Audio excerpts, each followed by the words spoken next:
Hello, everyone. Welcome back to the Supper Suite at South by Southwest. We are so happy to be here thanks to our great sponsors like El Tesoro Tequila, because these are the companies that are letting us talk about some really cool movies that you should be aware of, one of which is Pink Wall, and I am here with the filmmakers behind it. Again, I already told you I really loved your movie, so a huge congratulations on this. I wanted to start with you, Tom, because it isn't easy to get a first feature off the ground, so I was curious, did you kind of just wake up one morning and say, I want to do this and just take the plunge? Well, it's actually something that I've always wanted to do. I became an actor in many ways because I wanted to understand the psyche of an actor so that I could be a better director, and then I fell in love hard with acting, and my acting career took off and the kind of directing moved to the side, but it had always been in the back of my head something I wanted to do. And then a director that I worked with before, who's also a producer, his name's Jamie Adams, a great director. He called me up offering me a job on his next film, and unfortunately my schedule wasn't right and I couldn't do it. But we got chatting, and Jay Duplass and Mark Duplass kind of came up in our conversations. I don't know why, I can't remember why, but I was kind of like, oh man, Jay Duplass, I love that guy. I kind of had this idea for this movie in my head for Jay Duplass and Tat to do together. And I kind of weirdly soft pitched it over the phone by accident to Jamie. And Jamie was like, this sounds kind of cool. Will you write me a one-pager? I was like, okay, what's a one-pager? Never done that before, but sure, I'll do that. So I wrote up a garbled load of nonsense and sent it across. And Jamie phoned me back, I think it was the next day or the day after, saying, well, look, I've got you a budget for the film if you would like to make it, but you have to make it in like 3 or 4 months. And I just was like, fuck it. Yeah, why not? I'm gonna do that. I feel like that's the only way you make your first feature is by saying, fuck it. Yeah, it was great because I'm on a TV show which takes up 6-7 months of my year, and it just kind of sat perfectly in between my seasons, and I was just, it's nice when someone forces you to do something, because I think, like a lot of people, fear stops us from doing those things, and it certainly does me. And so it was really nice to just kind of like put that fear in the bin for once and just go for it. If you don't have that fear, I feel like you don't care enough. So whenever I feel like that, I kind of hold on to it and use it as added motivation. That's good. Yeah. Maybe that's what I need to start Always doing. looking on the bright side here. Yeah, that's clever. Had you two met before jumping into this specific project? And given the amount of history and chemistry that kind of radiates off the screen, I imagine you probably had to have a little bit of rehearsal and pre-pro before jumping in? Yeah, I think we'd had a meeting and then met on red carpets in a very unnatural, unartistic way. That's a great way to prep for a film. Yeah. But Tom built in this great rehearsal kind of jam time that we got before we started doing the film, a couple months before. So he would take us to like a loft space room, and we would improvise scenes, and he'd give us secrets that we had from each other and sort of wants, and we got to really explore these characters and kind of discover the dynamic through very like organic, totally private, like unresult based improv, which allowed us to have like, I guess, a history and like a shorthand that we... Yeah, that was kind of what they were designed for. Was I wanted to actually build memories in their heads so that when certain things happened in the film, those memories would trigger in some kind of capacity, even if it isn't conscious, it kind of exists somewhere within them. All the improvs that we did, all the scenarios that I built were part of the film. So a lot of it was to do with their relationship, their dynamics with their parents. Some of it was to do with the dynamics of their own relationship. For example, in the film, there's a one of the tipping points of the film is a painting of Tat's character Jenna, done by her grandfather, that goes missing. And so I improvised. We created a scene where it was the night after the painting had gone missing, and they improvised that scenario. And so whatever it is, it will always just vibrate and exist within them during the scenes. So what kind of notes do you two have before jumping into a scene? And also, now that it's crossing my mind, do you get to shoot this kind of in chronological order rather than film order, so you can kind of build as you go along?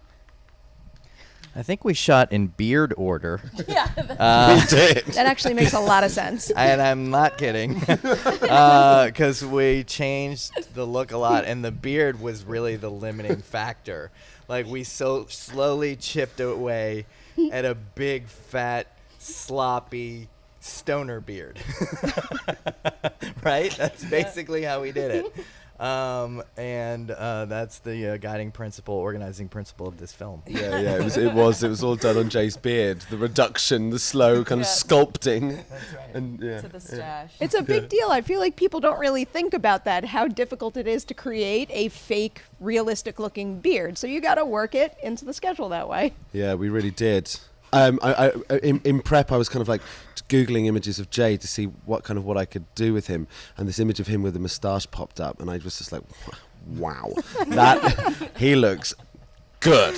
And so that was what we built the schedule around, was Jay's moustache. So Fully. clearly, Jay got to infuse a little of himself into that role. Are there any parts with your character that you particularly connect to, or something about yourself that you implanted in her? Oh yeah, I mean Jenna. I love Jenna so much, and Tom and I had been talking about that character and about sort of the lack of her in cinema, and sort of, you know, our own experiences. Tom having so many women in his life who he admired and who he was fascinated by or had relationships with or whatever, and sort of pulling a lot from myself as well, kind of collaborating on that in a I feel like I'm like this collaborating on that in a real personal way. And obviously we have, you know, our relationship to draw from as well, in terms of what we've experienced together, and where we see people in our lives, you know, struggling with what it is when one person starts growing, or when someone's evolving in a relationship and sort of betrays that dynamic that you've established in the early days.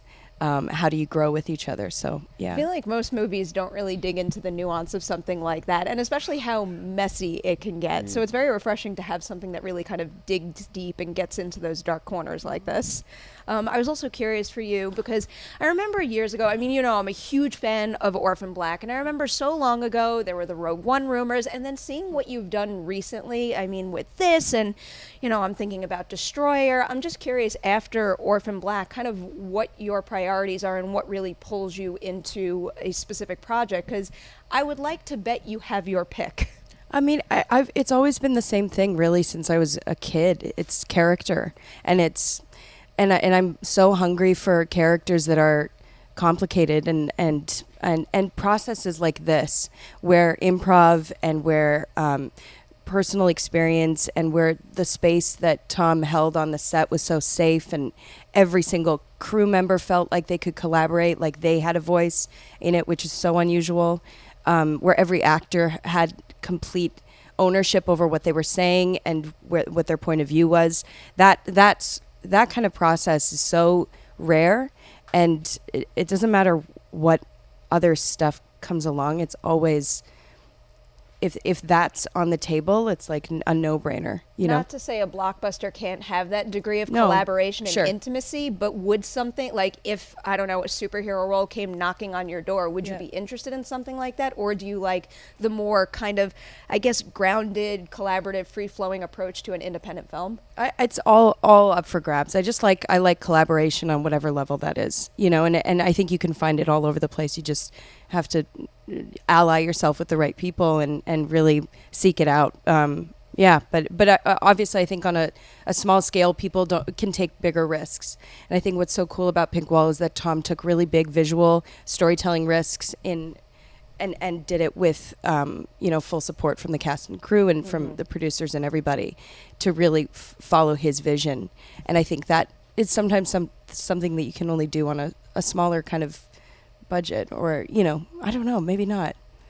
But I do think about that often. I think there's freedom there, you know. Yeah, I think probably on the larger scale, you just need a really strong leader who has all that sway to create that kind of environment, because there's so many other assets in play that you have to make do on, whereas you're kind of just going with what feels right here. And I was looking for you guys to maybe paint a picture of what the set looks like in that last scene without spoiling anything, because it's such a deeply emotional scene, and it's also super isolated. So I was wondering if maybe the camera tilted over just the slightest bit, would I see base camp and a whole bunch of crew and lights around you, or do you really have that intimacy on set in a small group? That was something I really wanted, was a skeleton crew. I feel like what's great when you have a small crew is that everyone knows and feels that they are a very important part of the machine, because they are, and everyone is invested into the story. And I kind of handpicked a group of people that I've worked with throughout my life, who I admire and love working with, who've become great friends. And people came from all over the world to be a part of the film. And so I wanted to create an environment that felt really safe and really supportive. And there were scenes when I would kick everybody out and we'd just have the bare minimum people, it'd be the camera operators and the boom operator and me and the actors, and that would be it. Really create an environment where they felt safe enough to just disappear. And the mountain scene, I mean, when you're on something, we had 9 days to shoot it, and so everything is kind of really high octane in many ways. And we were supposed to have 10 days, but To shoot the whole thing? To shoot the whole thing. We were supposed to have 10 days, but this storm called Brian came in and took one of our days away. And that last scene that you were talking about, we were supposed to have a day to shoot that. But because of old Brian... I'm not Brian. No, you're not Brian. But you know Brian. You're familiar with Brian. Yeah. We've all met Brian. Familiar with Yeah. My coat was very familiar with Brian. It still is. It's in the bin. We actually had to shoot that scene in 4 hours, and so actually less, I think, maybe. And so it was really important to create a dynamic for those two that felt really secure and safe. And I mean, if you pan to the right, there's just a load of people in the freezing cold, and that's it really. Yeah. Do you guys like that kind of vibe? Because sometimes I feel like, you don't want anything to go wrong, but sometimes when something does go wrong, you find kind of this magic hidden somewhere where you wouldn't have found it before. Yeah, I mean, that environment in particular was so unbelievably immersive.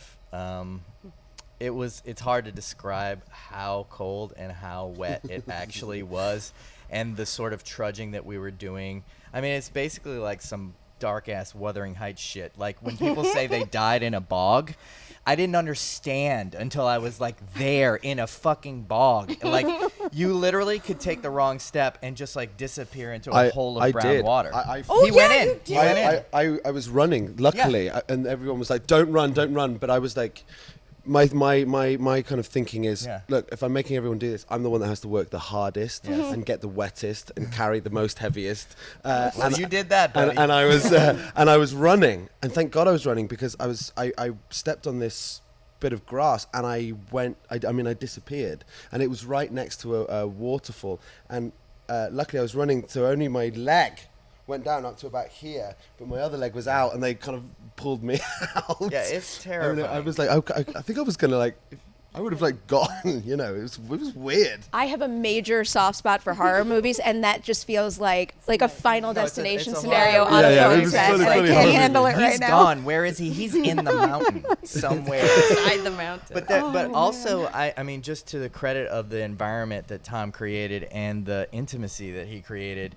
I mean, I'm sure you guys have experienced it as actors too. When you're in extremely, tremendously trying physical circumstances with environment and weather and stuff, a lot of times it's really hard to get the emotion. And this is like the scene, right? Mm-hmm. As devastated as we were by the environment, I felt totally connected. And that's because of the world that Tom created, where... we were shivering and frozen and still totally focused on that moment. I mean, I think in the end, the 4 hours was weirdly perfect, because I don't think we could have stood out there. I remember when we got it, I was like, I'm out of juice. Like, I'm literally out of words. Like, my face is having a hard time moving at this point. You know, it was like, and the movie had a lot of kismet in that way. It was just like charging towards its destination in that sort of like primal energy way. That's also, I mean, I can create an environment, but it takes actors to be brave enough to jump in there. And, you know, I'm not going to take credit for that at all. These two are absolutely extraordinary.